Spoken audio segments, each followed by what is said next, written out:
প্রিয় সাংবাদিক বন্ধুগণ এবং প্রিয় দেশবাসী, আজকে অত্যন্ত দুঃখ এবং ক্ষোভের সহিত আপনাদের সামনে উপস্থিত হয়ে বলতে হচ্ছে যে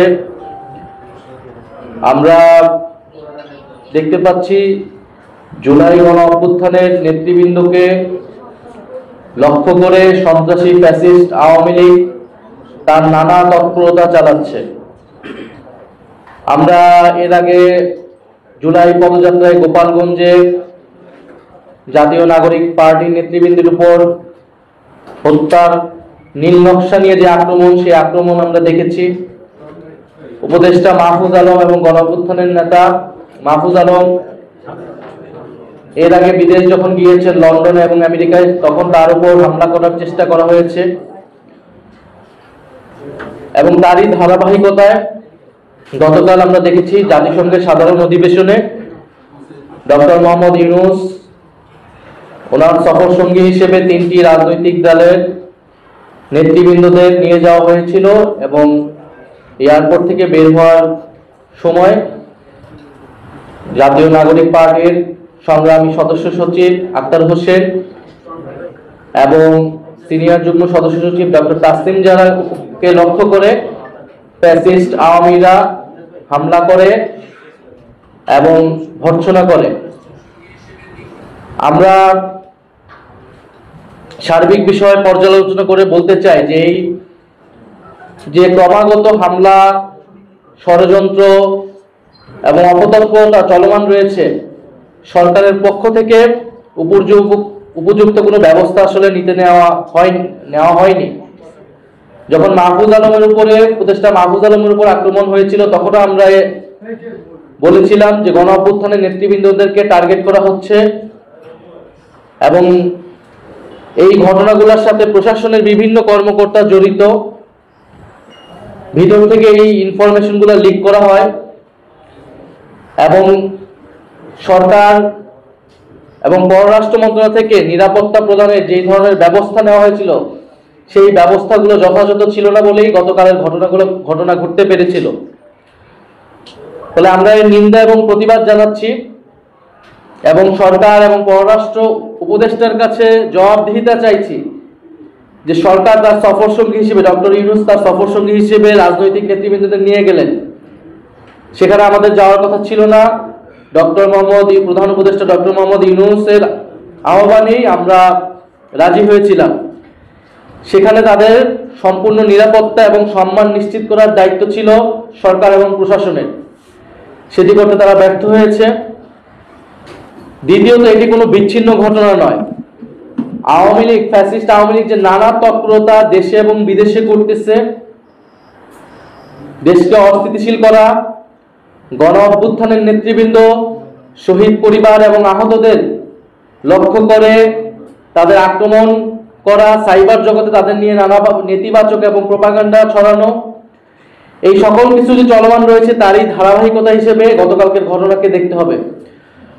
ফলে সরকারের পক্ষ থেকেও যে বিচার নিশ্চিত করার বিষয়টা আমরা বারবার বলে আসছি, সেই জায়গায় দুর্বলতা আছে দেখেই আওয়ামী লীগ এত তৎপরতা করার সুযোগ পাচ্ছে।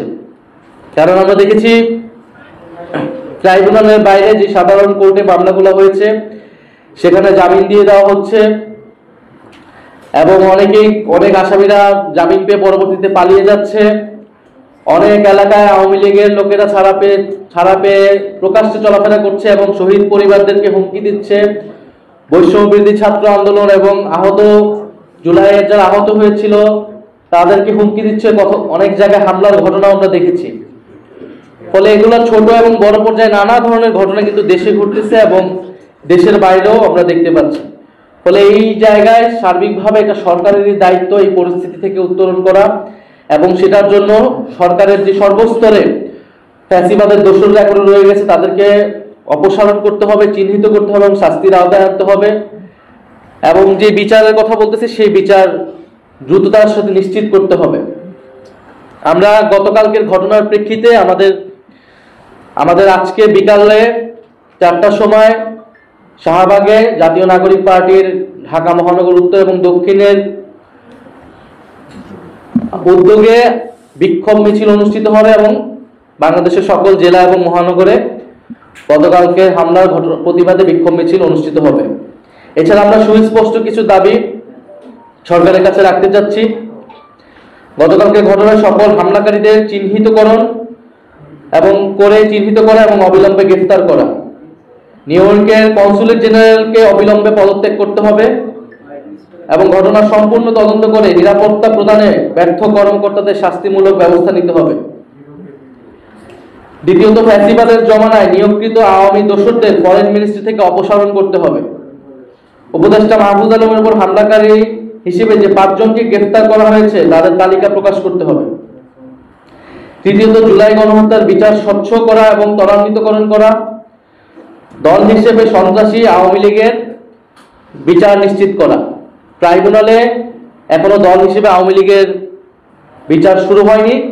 আমরা ট্রাইব্যুনালের কাছে এটার আবেদন জানাবো এবং সরকারের পক্ষ থেকে যাতে উদ্যোগ নেওয়া হয়, যাতে দল হিসেবে আওয়ামী লীগের জুলাই গণ অভ্যুত্থান সহ গত 15 বছরের মানবতা বিরোধী অপকর্মের তদন্ত করে সেটার বিচার কার্যক্রম শুরু করা হয়। এছাড়া পররাষ্ট্র উপদেষ্টার সাথে আমরা বসবো এবং তার থেকে আমরা জবাবদিহিতা চাবো, কেন বারবার এই ঘটনাগুলো ঘটতেছে দেশের বাইরে। এবং আমরা বিভিন্ন সময় দেখছি পররাষ্ট্র মন্ত্রণালয় কর্তৃক যে নিয়োগগুলো দেওয়া হচ্ছে সেটা নিয়ে নানা বিতর্ক হচ্ছে। ফ্যাসিবাদের জমানায় যারা নিয়োগ হয়েছিল তাদের সম্পূর্ণরূপে অপসারণ হয়নি বা তারা থেকে গেল, কেন থেকে যাচ্ছে সেই বিষয়ে কোনো স্পষ্ট জবাব আমরা পাইনি। ফলে পররাষ্ট্র উপদেষ্টার কাছে বসে তার কাছে আমরা এই দাবিগুলো পেশ করব এবং তার থেকে আমরা জবাব দিতে চাবো যে আমাদের যে বিদেশে যে এম্বাসিগুলো রয়েছে তারা কেন আমাদের রাজনৈতিক নেতৃবৃন্দদের নিরাপত্তা প্রদানে ব্যর্থ হচ্ছে এবং কেন ফ্যাসিস্ট আওয়ামী তৎপরতা তারা বন্ধ করতে পারছে না। এর পাশাপাশি আমরা দেখতে পাচ্ছি যে আওয়ামী লীগকে একদিকে যেমন আওয়ামী লীগ তৎপরতা চালাচ্ছে, ষড়যন্ত্র করছে, সন্ত্রাসী কার্যক্রম করছে, অন্যদিকে দেশের কোনো রাজনীতিবিদ আওয়ামী লীগকে নির্বাচনে আনার ষড়যন্ত্র করছে। আমরা স্পষ্টভাবে বলতে চাই, আওয়ামী লীগকে নির্বাচনে আনার অথবা আওয়ামী লীগকে রাজনীতিতে পুনর্বাসন করার কোনো সুযোগ নাই। যারা এটা করার চেষ্টা করবে জনগণ তাদের বিরুদ্ধেই দাঁড়াবে, তাদের রাজনীতি বাংলাদেশ থেকে নাই হয়ে যাবে। ফলে জুলাই গণ অভ্যুত্থানে 34শে জুলাই 5ই আগস্ট বাংলাদেশের ছাত্র জনতা আওয়ামী লীগের বিরুদ্ধে তাদের রায় জানিয়ে দিয়েছিল। সেই রায়টি ছিল বাংলাদেশে আওয়ামী লীগ এবং মুজিববাদীদের কোনো রাজনীতি থাকবে না এবং তারা যে অপকর্ম করেছে বাংলাদেশে সেজন্য তাদেরকে বিচারের আওতায় আনতে হবে। ফলে সেই জায়গায় আমি আহ্বান জানাবো ফ্যাসিবাদ বিরোধী সকল রাজনৈতিক পক্ষকে, যাতে এই আওয়ামী লীগ প্রশ্নে, মুজিববাদ প্রশ্নে আমরা সবাই এক থাকি, বিচারের মাধ্যমে আমরা যাতে তাদের রাজনৈতিক ফয়সালা করতে পারি এবং আওয়ামী লীগকে পুনর্বাসনে, আওয়ামী লীগের ষড়যন্ত্র করা, দেশকে অস্থিতিশীল করার সকল ষড়যন্ত্র আমরা যাতে ঐক্যবদ্ধভাবে রুখে দিতে পারি। ধন্যবাদ আপনাদেরকে। এ পর্যায়ে আপনাদের যদি কোনো প্রশ্ন থাকে আমরা আপনাদের নাম এবং যে মিডিয়া থেকে এসেছেন সংশ্লিষ্ট মিডিয়ার নাম বলে প্রশ্ন করবেন। আর আমরা বেশি প্রশ্ন দিতে পারবো না, যেহেতু 4টা বাজে আমাদের প্রোগ্রাম, আমাদেরকে ওখানে পুরো প্রস্তুতির জন্য চলে যেতে হবে।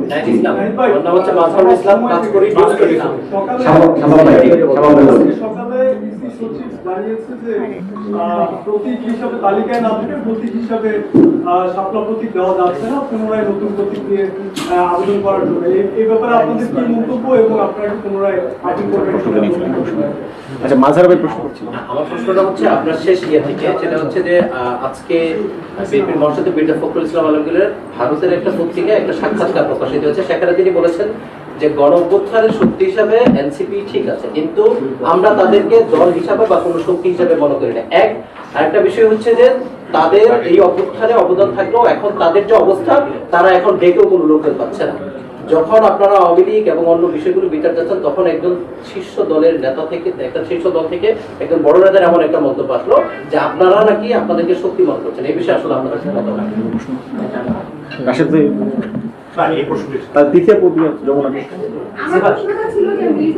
বলেছেন যে এনসিপি কে আর কোনো শক্তি বলে মনে করি না।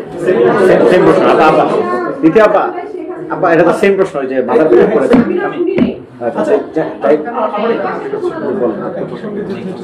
আমার নাম মুকুল্লাহ মুনির, আমি বাংলাদেশে কাজ করি। আমি একটু ভিন্ন প্রসঙ্গে, সেটা হলো যে গণ অধিকারের সঙ্গে এনসিপির যে মানে একীভূত হওয়ার বিষয়টা যদি একটু স্পষ্ট আমি জাহিদ বলছি, এখন টেলিভিশনের সাংবাদিক। আমার প্রশ্ন হচ্ছে, গতকাল ভারতের গণমাধ্যমকে মির্জা ফখরুল বলেছেন, তাকে প্রশ্ন করা হয়েছিল ওয়ার্কার্স পার্টি জাসদের কি হবে। তিনি বলছেন শুধুমাত্র ওয়ার্কার্স পার্টি জাসদ না, ইভেন আওয়ামী লীগ জাতীয় পার্টি যদি নির্বাচনে আসে আমরা সেটাকে স্বাগত জানাই। মির্জা ফখরুলের নতুন করে এমন বক্তব্য আওয়ামী লীগ জাতীয় পার্টি নিয়ে, এটি নিয়ে এনসিপির আনুষ্ঠানিক কোনো প্রতিক্রিয়া আজকে দিবেন আসলে?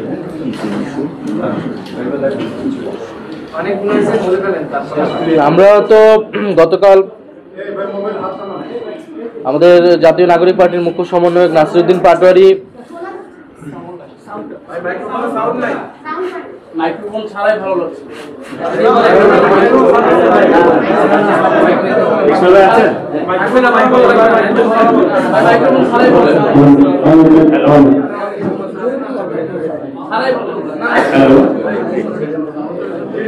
যে আমাদের জাতীয় নাগরিক পার্টির মুখ্য সমন্বয়ক নাসিরউদ্দিন পাটোয়ারি কিন্তু সেদিন নির্বাচন কমিশনে গিয়ে বলেছেন যে শাপলা প্রতীক না দেবার কোনো আইনগত যুক্তি তারা নির্বাচন কমিশন আমাদেরকে দেখাতে পারেনি।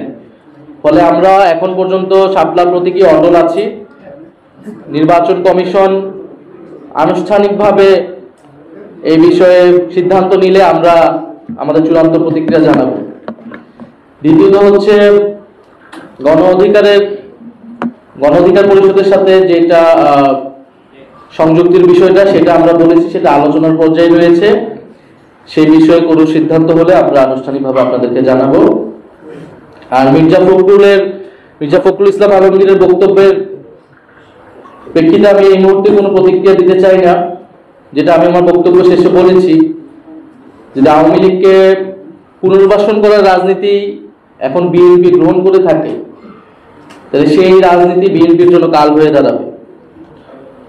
ফলে আমরা বলবো যে বিএনপিকে আমরা গণ অভ্যুত্থানের অংশীদার মনে করি, আমাদের ফ্যাসিবাদ বিরোধী লড়াইয়ের অংশীদার মনে করি। বিএনপি যাতে ভুল রাজনীতি না করে সেজন্য বিএনপির প্রতি আমাদের আহ্বান থাকবে। বাংলাদেশকে নতুন করে গঠন করতে হলে বাংলাদেশের সংস্কার, বিচার এবং বাংলাদেশের পুনর্গঠন প্রশ্নে এখানে আওয়ামী লীগ যে সকল বৈদেশিক শক্তির সমর্থনে দেশে ক্ষমতায় ছিল, জনগণের বিরুদ্ধে গিয়ে তাদের সাথে আপোষ করে আসলে বাংলাদেশের রাজনীতি করা সম্ভব নয়। আর জাতীয় নাগরিক পার্টি কোনো শক্তি কি শক্তি না, এটা আসলে রাজপথে ভোটের মাঠে জনগণই এটা রায় দিবে। আমরা দেখতে পাচ্ছি যে জাতীয় নাগরিক পার্টি যাতে নতুন শক্তি হিসেবে আবির্ভূত হতে না পারে, সেই জন্য কিন্তু চতুর্মুখী আক্রমণের শিকার আমরা হচ্ছি, গত 1 বছর ধরেই হচ্ছি। কারণ বাংলাদেশের এস্টাবলিশমেন্ট, বাংলাদেশের যারা বাংলাদেশকে নতুন করে পুনর্গঠন করতে চায় না, যারা পুরনো ক্ষমতা কাঠামোকেই রাখতে চায়, এটা শুধু আওয়ামী লীগ না, আওয়ামী লীগের বাইরেও বিভিন্ন শক্তি, তারা কিন্তু চায় না যে তরুণদের একটি শক্তির উত্থান ঘটুক, জাতীয় নাগরিক পার্টির উত্থান ঘটুক। ফলে গত 16 বছর ফ্যাসিবাদ বিরোধী লড়াই যারা করেছেন, নির্যাতিত হয়েছেন, তাদের প্রতি আমাদের সমবেদনা রয়েছে, সহমর্মিতা রয়েছে, কিন্তু তাদের নেতৃত্বে গণ অভ্যুত্থান হয়নি। তারা বারবার আহ্বান করার পরেও কিন্তু জনতা রাজপথে নেমে আসেনি। ফলে জনগণ তাদের কথায় নেমে আসবে, জনগণ তাদেরকে সমর্থন করবে, এইটা আসলে আমরা ভোটের মাঠে এবং রাজপথে আমরা বুঝতে পারবো।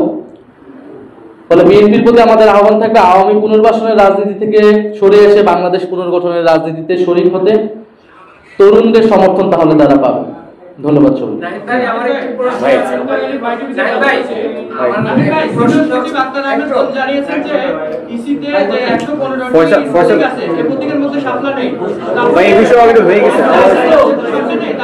এই বিষয়ে বলা হয়েছে হচ্ছে আমরা অনেকদিন ধরে দেখছি যে আওয়ামী লীগের অঙ্গ সংগঠন থেকে বাংলাদেশের বিভিন্ন জায়গায় মিছিল করছে এবং তারা বলছে যে আবার পুনরায় ফিরে আসবে। সেই আলোকেই সরকারি আপনি ছিলেন দায়িত্বে সরকারের, সেক্ষেত্রে সরকার কি মদত দিচ্ছে এদেরকে মানে এই পুনরুজ্জীবিত করার জন্য? সেই অংশ হিসাবেই কি নিউ ইয়র্কে এরকম ঘটনা ঘটেছে কিনা? আরেকটি পরামর্শ, সেটি হচ্ছে আসলে আপনারা যে কোনো সময় এক এক করে সংবাদ সম্মেলন ডাকেন, এখন 2:30 বাজে, আমাদের না খেয়ে চলে আসতে হয়েছে। এইরকম একটু গুছালো ভাবে যা যদি যায়, যে সকালবেলা বা 11টার সময় দিলে মানুষ আসতে পারে, বা গভীর রাতে অনেক সময় সংবাদ সম্মেলন ডাকা হয়, সেক্ষেত্রে অনেকের আমাদের ঝামেলা হয়ে যায়, কারণ ধন্যবাদ ফয়সাল ভাই। জি, আমার প্রশ্ন হচ্ছে যে এই ধরনের হাই প্রোফাইল ভিজিটের সময় দেখা যাচ্ছে যে দলের নেতা কর্মীদের একটা উপস্থিতি থাকে রিসিভ করার জন্য, প্রটেস্ট করার জন্য, তা না প্রটেস্টের জন্য রিসিভ করার জন্য, কিন্তু সেক্ষেত্রে আমরা ভিডিওগুলোতে অনেকগুলো ভিডিও খুঁজে দেখি না যে আপনাদের লাইভ ইউনিট নিয়ে আমেরিকায় যুক্তরাষ্ট্রে কাজ করছে কিনা। সেখানে আমাদের জাতীয় নাগরিক পার্টির সমর্থকরাও ছিল, আমাদের যারা প্রবাসী নিউ ইয়র্কে যারা আমাদের প্রবাসী কমিটির সাথে জড়িত, কিন্তু তাদেরকে মিসগাইড করা হয়েছে। তাদেরকে বলা হয়েছিল যে তারা অন্য একটা গেট দিয়ে বের হবে এবং তাদেরকে অন্য আমাদের সমর্থকদের অন্য একটা স্থানে থাকতে বলা হয়েছিল, কিন্তু পরে দেখা গেছে তাদের বের হওয়ার রাস্তাটা ভিন্ন করা হয়েছিল, যেটা আমাদের সমর্থকরা জানতো না। এটা যারা প্রোটোকলে জড়িত ছিল, যারা নিরাপত্তা জড়িত ছিল, তারাই করেছে। এই জন্য আমরা বলেছি যে এই ঘটনার তদন্ত করে যারা নিরাপত্তা দানে ব্যর্থ হয়েছে তাদেরকে শাস্তির আওতায় আনা এবং কনসুলেট জেনারেলকে অবিলম্বে পদত্যাগ করা, কারণ এটা সম্পূর্ণ তার ব্যর্থতার পরিচয়। ফলে সরকারের, আরেক ভাই যে প্রশ্ন করছিলেন, সরকারের ভিতরে আমরা অবশ্যই মনে করি সরকারের ভিতর থেকেই এই মদতগুলো দেওয়া হচ্ছে। সরকারের এবং প্রশাসনের বিভিন্ন স্তরে যে ফ্যাসিবাদের দোসররা রয়েছে তাদের ইন্ধনে, তাদের সহযোগিতায় এই ঘটনাগুলো ঘটছে। আর আমরা আসলে আন্তরিকভাবে দুঃখিত, এটা আমাদের আসলে একটা জরুরি সংবাদ সম্মেলন ছিল, এই কারণে ইমার্জেন্সি ভাবে কল করা হয়েছে। আমরা পরবর্তী সংবাদ সম্মেলন ডাকার ক্ষেত্রে আমরা যথাযথ সময় জ্ঞানটা মাথায় রেখেই আপনাদেরকে ডাকবো। আপনাদেরকে আসার জন্য অনেক